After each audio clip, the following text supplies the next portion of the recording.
Как сообщалось ранее, общество с ограниченной ответственностью «Илишевский элеватор» вошел в список важнейших инвестиционных проектов республики, и на сегодняшний день на реке Белой завершены работы по углублению дна.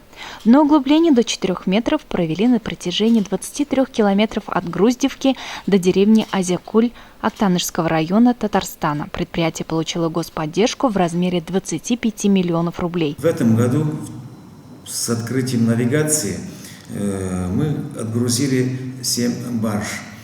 Это в общем объеме более 14 тысяч тонн зерна.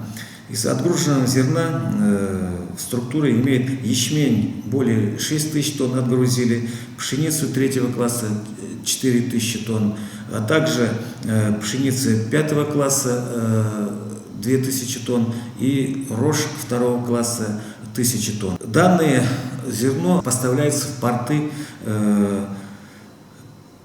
города Астрахань, а также Ленинградский комбинат хлебопродуктов.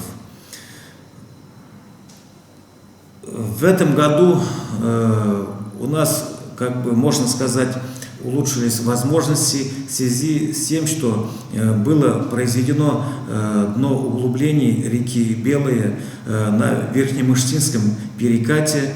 В связи с этим событием есть возможность погрузки 3000 тонн зерна. На данный момент мы все отгруженные теплоходы мы приняли грузоподъемность это 2000 тонн отгрузили, и в связи с дноуглублением они уже загружаются в полную массу. То есть до дноуглубления они в определенные периоды, летний период, загружались не на полный объем, в пределах 1750 тонн. Уже в эти дни к причалу элеватора начнут подходить суда грузоподъемностью до 3000 тонн класса река-море.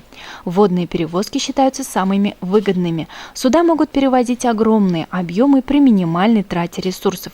В этом и заключается преимущество Илишевского элеватора. Ранее элеватор отгружал суда грузоподъемностью 2000 тонн. Чем больше грузоподъемность, тем меньше себестоимость перевозки. Кроме того, теперь можно будет обходиться без перегрузки перед выходом из реки в море и наоборот. По плану уже в этот навигационный период илишевский хлеб начнут прямиком переправлять за рубеж. Ведутся переговоры по заключению контракта на Иран и поставку на погрузку 3000-го судна. Данный, вопрос еще уточняется и на стадии переговоров. Надеемся, что до закрытия навигации мы в этом году, отгрузим 3000-й теплоход. Урожай 2019 года от илишевских, а также дюртюлинских хозяйств продолжает поступать в Илишевский элеватор. На сегодняшний день в заготовительных башнях хранится 45 тысяч тонн зерна. Алина Хадимуллина, Ренат Хадимуллин, телерадиокомпания «Илиш».